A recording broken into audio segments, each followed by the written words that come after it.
Hello दोस्तों, आज हम लोग सीखने वाले हैं दो चर वाले रैखिक समीकरण। ठीक है, तो चलिए हम लोग स्टार्टिंग करते हैं। दो चर वाले रैखिक समीकरण बहुत ही इंटरेस्टिंग सब्जेक्ट है, टॉपिक है। बहुत अच्छा ढंग से समझिएगा। ठीक है, थोड़ा सा भी प्रॉब्लम होने नहीं देंगे। देखिए, दो चर वाले रैखिक समीकरण। ठीक है, इससे ये जानने से पहले थोड़ा सा जो इसका बेसिक जानना जरूरी है। देखिए, जानेंगे कि बहुपद क्या होता है, बहुपद क्या होता है और समीकरण क्या होता है। बहुपद और समीकरण, बहुपद और समीकरण होता क्या है। देखिए, अगर हम इसे लिख दें, अगर हम इसे लिखें 5x + 2 और बराबर भी कुछ ना दें। ठीक है, यदि हम लिख दें 5x + 2 और बराबर में कुछ ना दें तो यह एक बहुपद है। ठीक है, 5x + 2 बराबर में कुछ ना दें तो हम यहां कह सकते हैं यह बहुपद है। ठीक है, और इसे यहां पे ये लिख दें 5x + 2 = 0 तो यह एक समीकरण हो गया। ठीक है, यानी बराबर के बाहर जो है 0 या फिर कुछ अंक हो तो यह कहलाएगा समीकरण। ठीक है, एक देखिए, और यदि हम लिख दें यहाँ पे 6x - 3 अब बराबर में कुछ ना दें तो ये बहुपद है। ठीक है, और यहां पे लिख दें 6x - 3 = 0 तो यह एक समीकरण है। ठीक है, यहां पे लिख दें 5x² + 6x + 2 तो यह एक बहुपद है, और इसे ऐसे लिख दें 5x² + 6x + 2 = 0 तो यह एक समीकरण है। और समझिए, अगर हम इसको ऐसे लिख दें 6x³ + 6x² + 3x + 2 तो यह एक बहुपद है। क्यों? क्योंकि बराबर में कुछ नहीं है। ठीक है, अगर इसको ऐसे लिख दें 6x³ + 6x² + 3x + 2 = 9, इस प्रकार अगर हम डाल दें तो यह समीकरण हो गया है। ठीक है, चलिए हम लोग समझ चुके हैं ये समीकरण और बहुपद क्या होता है। ठीक है, ये बहुपद है और ये समीकरण है। एक बार फिर से हम रिपीट करेंगे कि 5x + 2 बराबर के बाहर अगर कुछ ना हो तो यह कहलाएगा बहुपद। 6x - 3 क्या है, बराबर में कुछ नहीं है तो हम कह देंगे क्या कि ये बहुपद है। 5x² + 6x + 2 बराबर में कुछ है नहीं है तो यह एक बहुपद है। 6x³ + 6x² + 3x + 2 बराबर में कुछ है नहीं है तो यह एक बहुपद है। आइए यहाँ पे देखते हैं।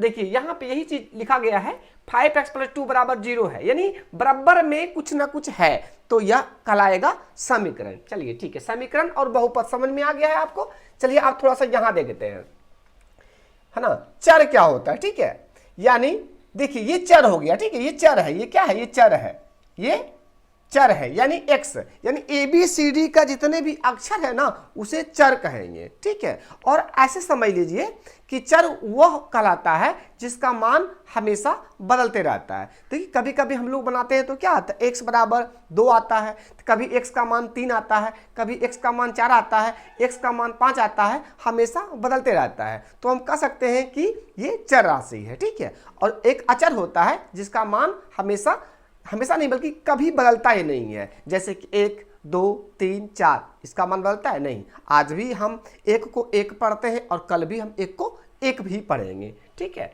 चलिए आप जानेंगे रैखिक समीकरण क्या होता है। एक चर वाले रैखिक समीकरण, रैखिक क्या होता है, यदि चर पर जो है ना, यदि चर पे जो है अधिकतम घात, अब घात क्या होता है जानेंगे। देखिए, तो 4x है तो x पे ही घात होना चाहिए, यानी x पे पावर, अगर x पे पावर कुछ नहीं है तो उसका मान 1 होता है। देखिए, तो x पे घात यानी x का अधिकतम घात जो है 1 रहे तो हम कह सकते हैं रैखिक बहुपद। क्या कहेंगे, रैखिक बहुपद। क्या कहेंगे, रैखिक बहुपद। यहां पे देखिए x पे पावर कुछ है, x पे पावर अगर कुछ ना रहे तो आप कह सकते हैं कि इसका पावर 1 है, ये रैखिक बहुपद है। क्या हो गया, रैखिक बहुपद है। क्या हो गया, ये रैखिक बहुपद।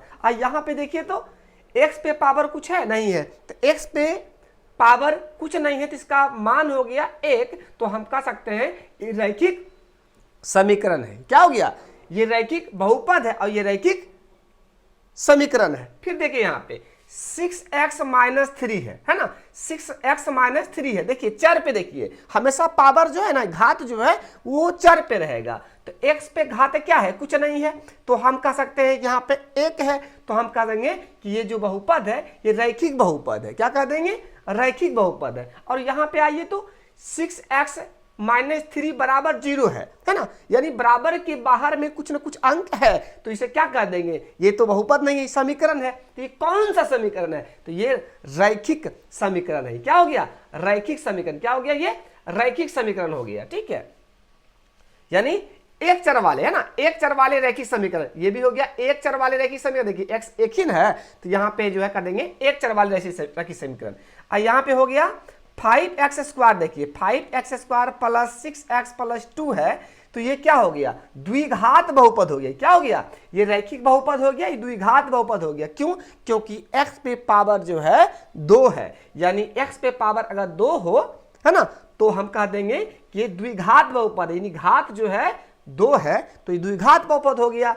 यानी चर पे पावर 1 हो तो रैखिक बहुपद, चर पे पावर 2 हो तो द्विघात बहुपद, चर पे पावर 3 हो तो त्रिघात बहुपद कहलाता है। ठीक है, देखिए चर पे पावर 2 है, द्विघात हो गया, चर पे पावर 3 है तो त्रिघात बहुपद हो गया।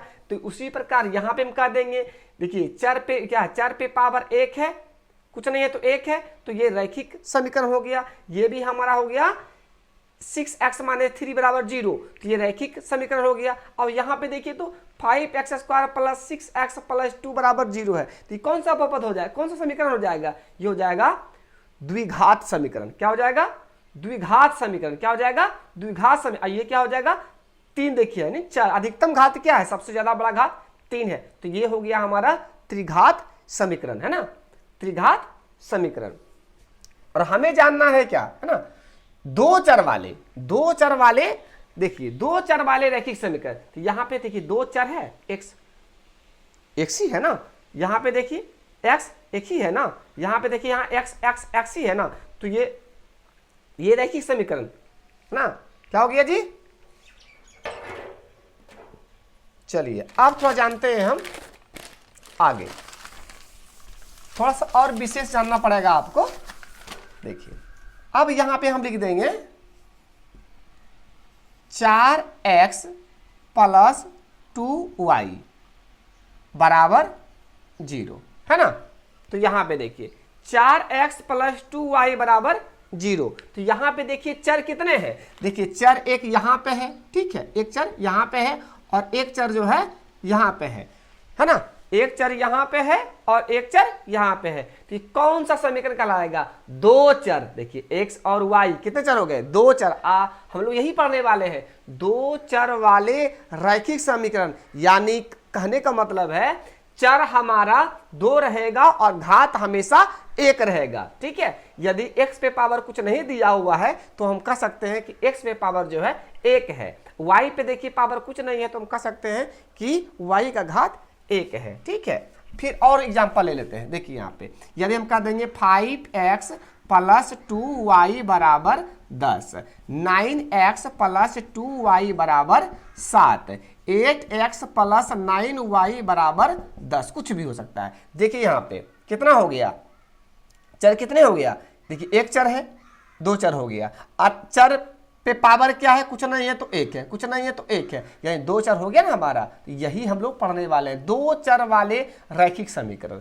तो 2 चर वाले रैखिक समीकरण को पहचान लेंगे आप। देखिए चर 2 है, x है और y है। 2 चर हो गया हमारा, x है y है, 2 चर हो गया, x है y है, 2 चर हो गया। और 2 चर वाले रैखिक समीकरण बोला जा रहा है, तो रैखिक है। क्यों रैखिक है? क्योंकि जो है x का घात जो है 1 है ना, y का घात 1 है, x का घात 1 है, y का घात 1, यहाँ भी x का घात 1 है और y का घात 1 है। इस प्रकार जो है हमारा हो गया। ठीक है, चलिए और थोड़ा जान लीजिए। यदि इस प्रकार से रहे, ठीक है, इस प्रकार से रहे,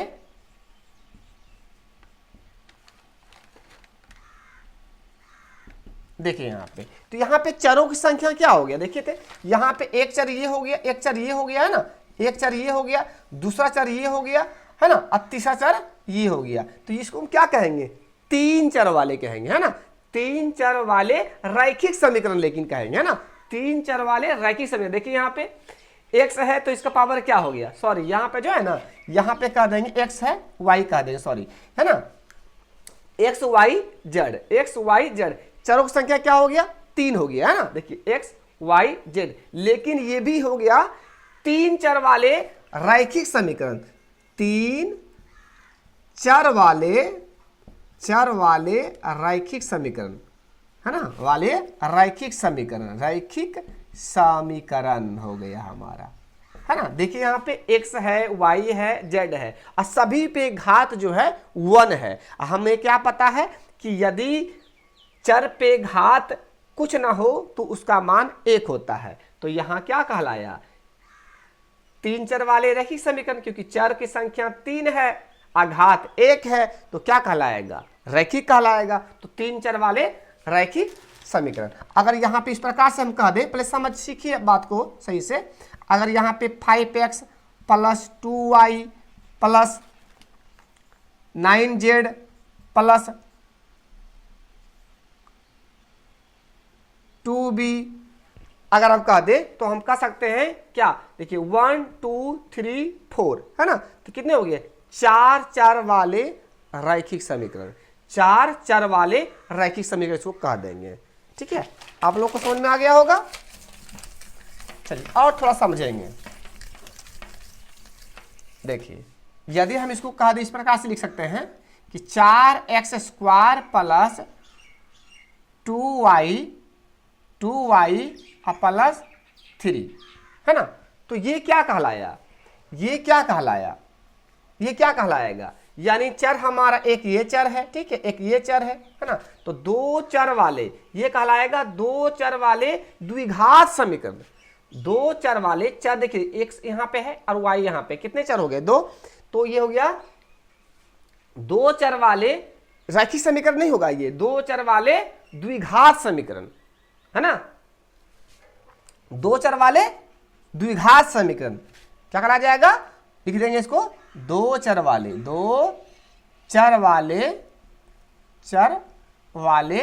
रैखिक नहीं बल्कि हो जाएगा द्विघात समीकरण, है ना, दो चर वाले द्विघात समीकरण। इस प्रकार से आप पहचान सकते हैं, क्योंकि इसी ऑब्जेक्टिव में पूछा जाता है, आपको पहचानने के लिए दिया जाएगा कि इनमें से कौन जो है द्विघात समीकरण है ना, तो आप पहचान सकते हैं इस प्रकार से। चलिए